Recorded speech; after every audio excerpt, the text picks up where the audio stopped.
Bien, bueno, buenas a todos y todas. Vamos a empezar lo que sería la clase de asociación y funciones mentales. ¿Mm? Vamos a hablar primero en las primeras ideas o de dónde se basa todo lo que se considera hoy como localizacionismo, que hace referencia a que ciertas funciones mentales están localizadas en ciertas partes del cerebro. Esta idea comienza con las teorizaciones de Franz Gall, que afirmaba que ciertas funciones mentales tenían base en zonas específicas del cerebro. Lo que decía él, que el desarrollo de estas habilidades mentales lo que generaba es una deformación en el cráneo.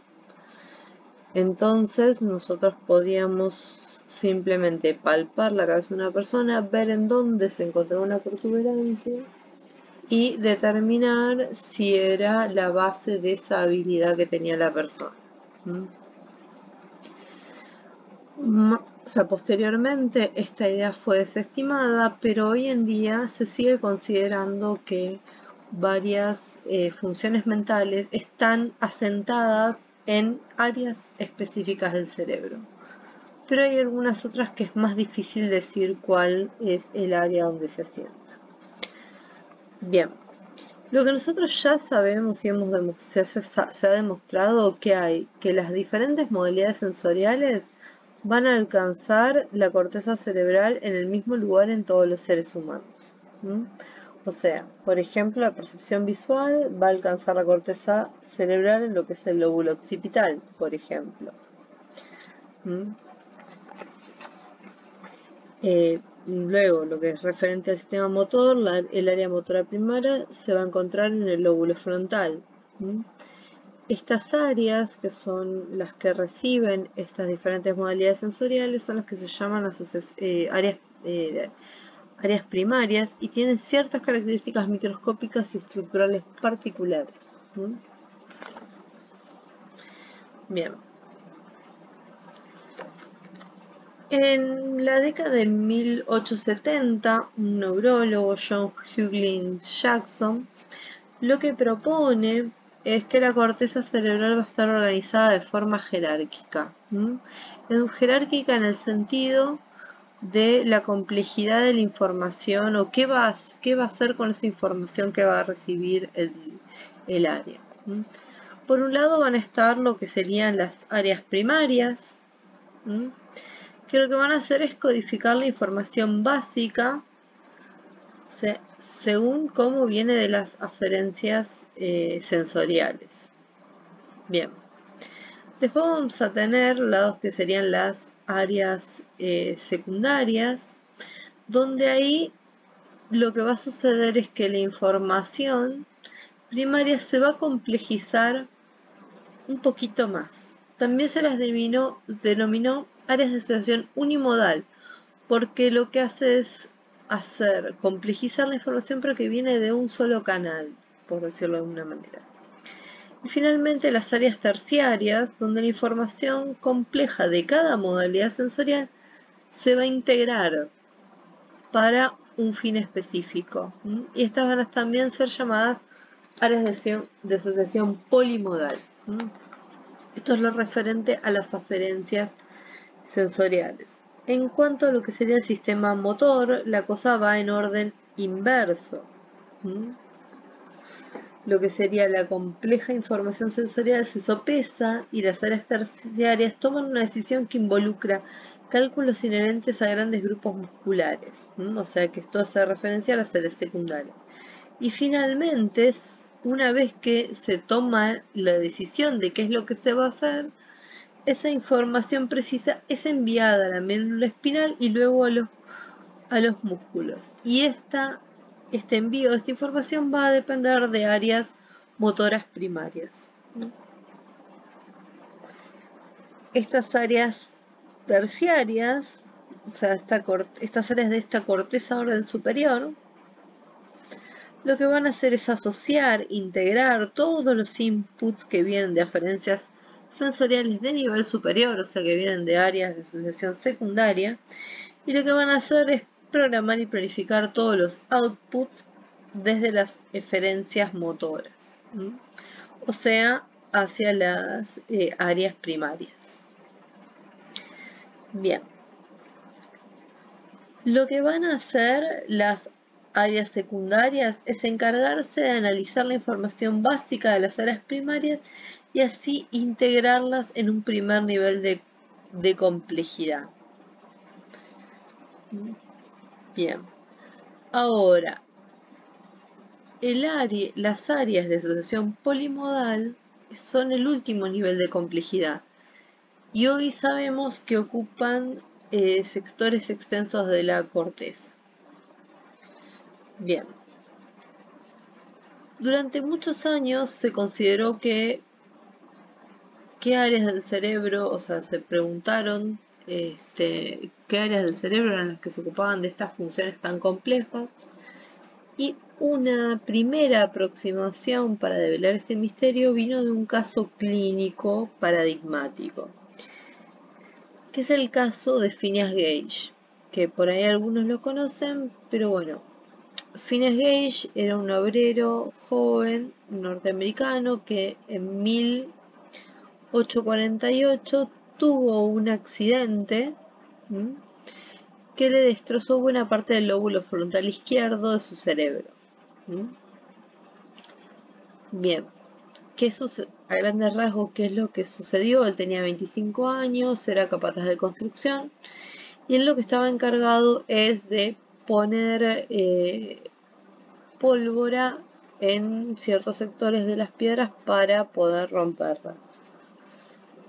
Lo que le pasa o sea, el por qué tiene este accidente, porque en un momento de distracción, mientras él estaba estaba en un agujero, estaba poniendo la pólvora, se distrae y antes de que un compañero ponga arena en forma de protección, él empieza a darle con una barra de metal a la pólvora directamente. Entonces eso genera una explosión que tiene como consecuencia que la barra de metal con la que él se estaba ayudando para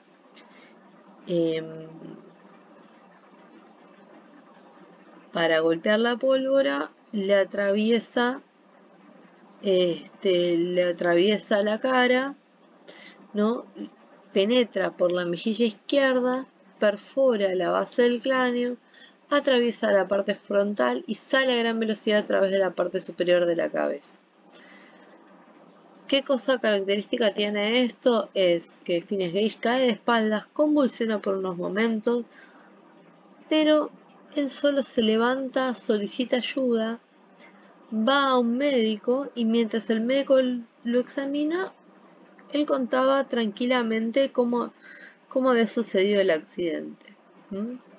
Entonces, ¿qué es lo que se puede observar en esto? Que ni su capacidad motora ni su capacidad verbal se veía afectada, pese a que él tenía una gran lesión en el cerebro. Lo que sí pierde su ojo izquierdo también. Ahora, no se ve afectada su motricidad, no se ve afectado su vocabulario, pero lo que se empieza a observar es que hay un gran cambio en lo que es su personalidad. Lo que se empieza, o sea, antes del accidente, Phineas Gage era un hombre tranquilo, equilibrado, o sea, podía planificar y llevar a cabo sus planes, organizado y además era bastante apreciado en la comunidad. ¿Qué pasa posteriormente al accidente? Estas características se modifican. ¿Cómo se le empieza a ver como una persona ciclotímica, irrespetuosa, que a veces decía groserías, cuando antes una persona que era que se adaptaba muy bien socialmente? Y esto lleva a generarlo, o sea, cuando él previamente tenía una vida ordenada, lo lleva a que su vida sea más de tipo caótica, y termina o sea, muere a los 38 años, casi 13 años después de su terrible accidente, viviendo con su madre, víctima del alcoholismo y, como dice en el texto, de malas compañías.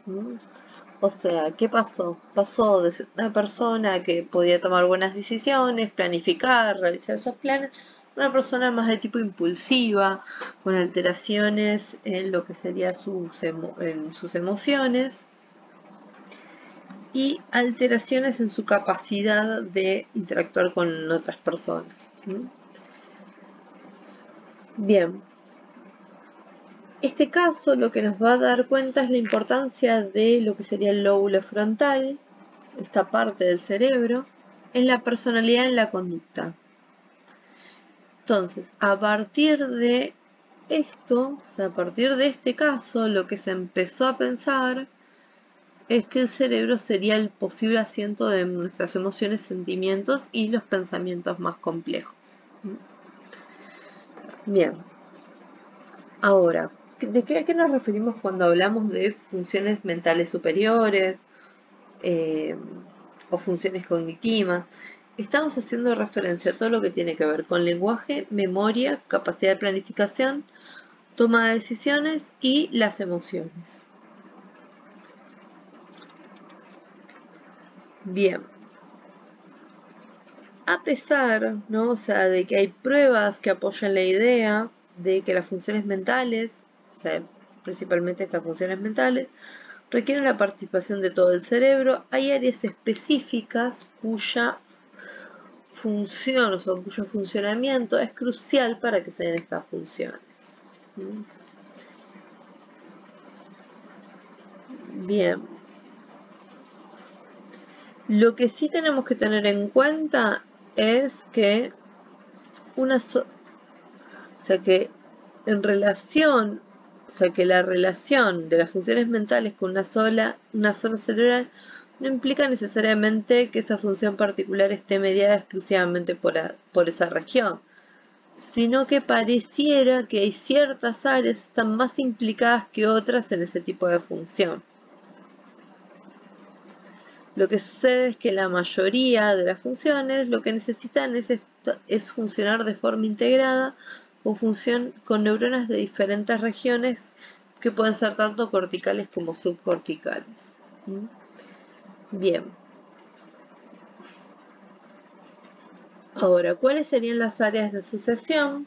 Nosotros acá lo que tenemos es una imagen del cerebro donde vemos tanto lo que serían las áreas de asociación como las áreas primarias y secundarias. Acá tenemos la corteza motora primaria, corteza motora secundaria, corteza somatosensorial primaria, corteza somatosensorial secundaria. Bien, y después tenemos lo que serían las áreas de asociación. Por ejemplo, tenemos lo que sería el área prefrontal, el área parieto-occitotemporal y el área límbica. Bien.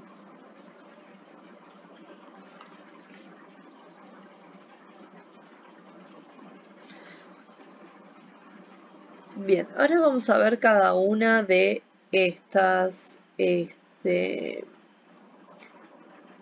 áreas de asociación.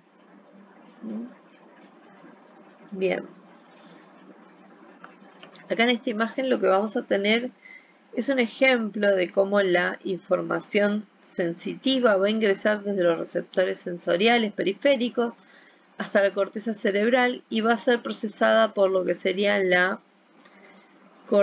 las áreas de procesamiento primarios y luego esa información va a ir a lo que sería adquirir un nuevo nivel de complejidad en las áreas secundarias. Posteriormente, las áreas de asociación van a reunir información de nivel superior y van a decidir qué acción a seguir. Y a partir de ahí van a realizar, o sea, a partir de esa toma de decisiones, lo que va a suceder es que se va a realizar una conducta motora. O sea, que va a ser este camino inverso que estábamos hablando antes, que a partir de las áreas de asociación se va a seleccionar qué conjunto de músculos se van a mover y a partir de esa información vamos a realizar una conducta motora por parte de la información que dé el área de asociación primaria.